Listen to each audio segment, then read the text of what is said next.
Það var gríðarlega svekkjandi tap í dag. Hver svona þín sýn á leiknum? Já, ég er sammála því. Þetta var gríðarlega svekkjandi og við vorum sjálfum okkur vestir í dag og gáum þeim 2 föstleikadriði sem held ég við gerum sjálfsmarkið báðum og bara sofnum hreinlega á verðinum og það bara við færðum sigurinn á silfurfati.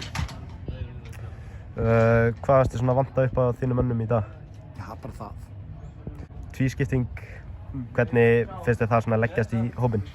Já, eins og staðan núna þá eru þetta menn gríðarlega vonsviknir og svekktir en sem betur fer þá höfum við núna 2 vikur, það kemur 2 vikna frí áður en úrslitakeppnin byrjar og við þurfum bara að brýna stálið og mæta krafti til leiks í úrslitakeppninni. Það er ekkert annað í boði.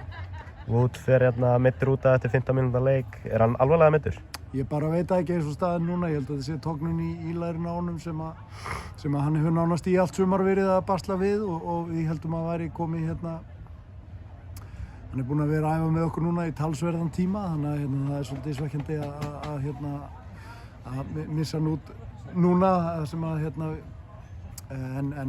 þetta er svo sem bara sagan hans í allt sumar og það er svo sem fleiri verið í þeim pakka þannig að það er svo sem við þurfum bara að díla við það.